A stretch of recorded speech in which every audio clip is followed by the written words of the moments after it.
వాక్యము శరీరధారి అయి మన మధ్యలో నివసించెను. In the beginning was the word, and the word was with God. Word was God.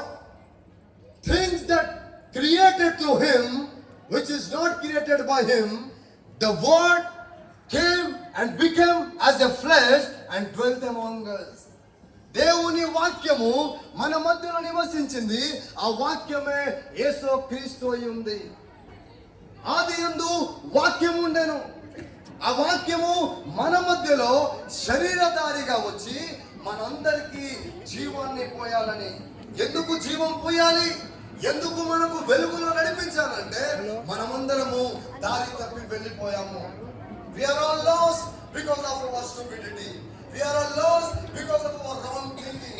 మన ఆలోచన ద్వారా మన ఒక తప్పు ఆలోచన ద్వారా మనము వెళ్ళే మార్గము తెలియక మనమందరము తప్పిపోయినప్పుడు ఆ వాక్యమే, ఏ వాక్యమైతే దేవుని యొద్ద ఉండెనో, ఏ వాక్యమైతే పరలోకములో ఉండెనో, ఏ వాక్యమైతే దేవుని దగ్గర ఉండి ఈ లోకంలో శరీరధారిగా వచ్చి మనందరినీ కాపాడడానికి వచ్చింది.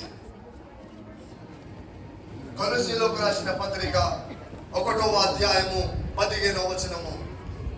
Colossians chapter 1 and verses 15.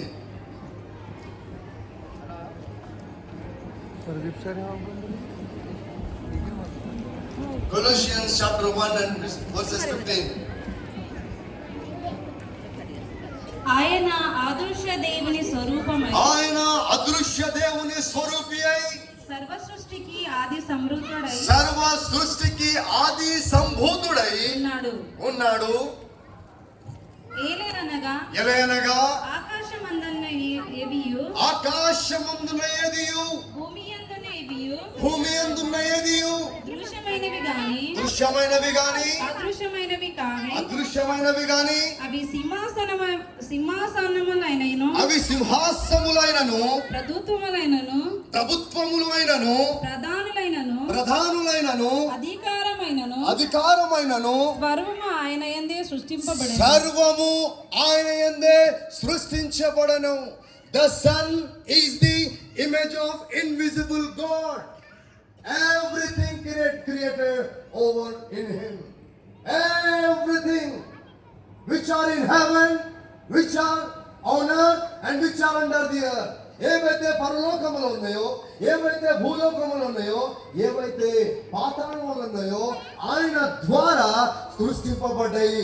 ఆయనే క్రీస్తు. ఆయన ఆది సంభూతుడై and dwelt among us. తెలుసా నీకు?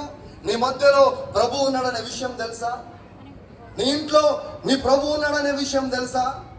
నువ్వు మాట్లాడుతున్నప్పుడు, నువ్వు ప్రార్థిస్తున్నప్పుడు, నువ్వు పండుకుంటున్నప్పుడు, నువ్వు పని చేస్తున్నప్పుడు దేవుడు నీ మధ్యలో ఉన్నాడనే విషయం తెలుసా?